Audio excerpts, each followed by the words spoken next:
सरस्वती नदी की महिमा और तत्संबंध तीर्थों का वर्णन। लोमहर्षण जी बोले, उमा शिव के विहार स्थल की यात्रा के बाद दुर्गा से प्रतिष्ठित उस महान दुर्गा तीर्थ में जाना चाहिए, जहां स्नान कर पितरों की पूजा करने से मनुष्य को दुर्गति की प्राप्ति नहीं होती। उसी स्थान पर तीनों लोकों में प्रसिद्ध सरस्वती का एक कूप है।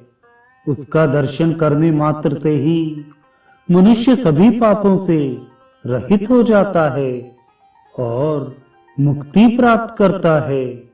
जो वहां श्रद्धा पूर्वक देवता और पितरों का तर्पण करता है, वह व्यक्ति समस्त अक्षय पदार्थों को प्राप्त करता है।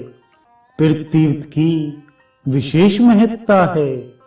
उस तीर्थ में माता, पिता और ब्राह्मण का घातक तथा गुरु पत्नी गामी भी स्नान करने से ही शुद्ध हो जाता है।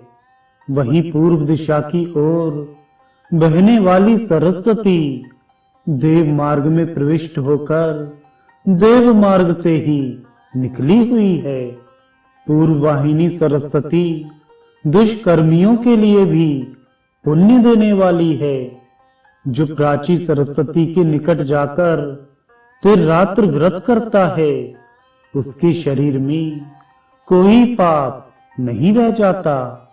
नर और नारायण ये दोनों देव, ब्रह्मा, स्थाणु तथा सूर्य एवं इंद्र सहित सभी देवता प्राची दिशा का सेवन करते हैं। जो मानव प्राची सरस्वती में श्राद्ध करेंगे, उन्हें इस लोक तथा परलोक में कुछ भी दुर्लभ नहीं होगा। अतः प्राची सरस्वती का सर्वदा सेवन करना चाहिए।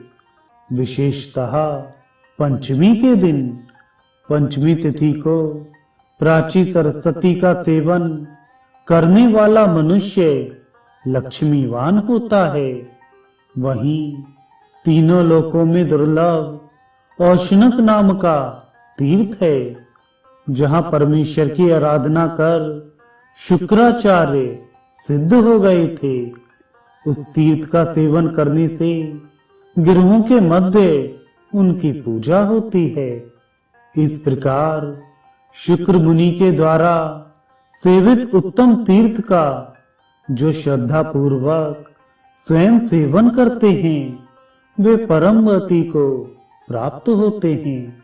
उस तीर्थ में भक्ति पूर्वक जो व्यक्ति श्राद्ध करेगा, उसके द्वारा उसके पितर निसंदेह तर जाएंगे।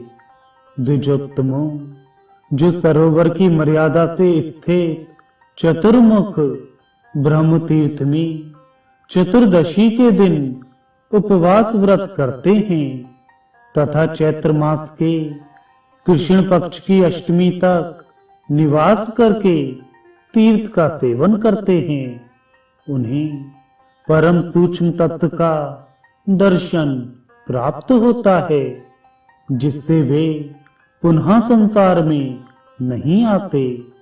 ब्रह्म तीर्थ के नियम पालन करने के बाद सहस्त्र लिंग से शोभित स्थाणु तीर्थ में जाए।